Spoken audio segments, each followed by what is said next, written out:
One day, my fiance and I decided to take the next step and begin looking for our first house. We searched and found a house that we were interested in. Our parents were very involved in the search with us and helped us every step of the way.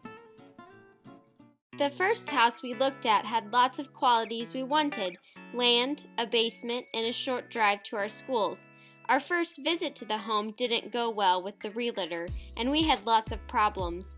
We went back a second time to look at it, and our eyes were blind to the issues. Our parents urged us to look at other homes. We asked our family realtor to help us on our search. She was thrilled. We went to a few more homes, but the homes in our price range were limited. Many of the homes didn't have a basement, were falling apart, or were in bad neighborhoods. We continued to look, and our realtor said that in the end, we would love the home that we purchased. We visited an adorable house with blue siding and yellow shutters. The home felt like a comfy cottage inside, and I loved every inch of it. However, it didn't meet our needs.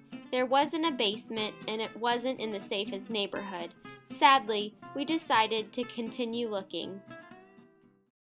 We were ready to get out of our small apartment. We had outgrown the space and had been dealing with mice all over the kitchen and bedroom. Our realtor suggested we look at another house, so we went with her to look at it. Although it had been taken care of, it wasn't updated in years. It would require lots of work. I didn't like the home and couldn't see the potential, even though both of our parents loved it. After 6 months, our house hunt slowed and our wedding day arrived. We had hopes of being in our first home soon. We continued searching and found another home we liked and almost purchased it. However, this home was too close to a highway and needed some improvements. I felt like we were never going to find our first house. I had shed so many tears by this point. I felt stressed about the whole process, and I just wanted to give up. We had a feeling that we needed to take another look at the home our realtor suggested.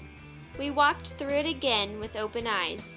This time, we could see the potential, and even though it needed lots of work and updating, it had plenty of space and was a good price. So, we submitted our offer. The man who owned the house was an older man and had been the principal at the school where my husband works at.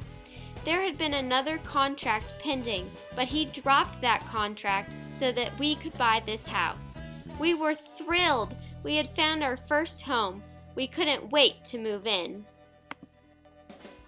Everything finally fell into place, but there was a lot of work ahead of us and many things we didn't expect. A new furnace, completely updating all the electricity, peeling wallpaper, tearing out panels, painting, and completely remodeling the kitchen were just a few of the things that this house needed. We found that the basement floods and the drainage in the house needed to be fixed. When we had the heavy rains in the past month, the basement filled with water and we had to install sump pumps, drains, and fill cracks in the foundation. And this is where we are today. There are still many things we have to do in our home, but we love our house and wouldn't have changed a thing. Owning a home means there's lots of work, but with that work comes love. We love making this house a home, and I couldn't imagine doing the work with anyone else beside me.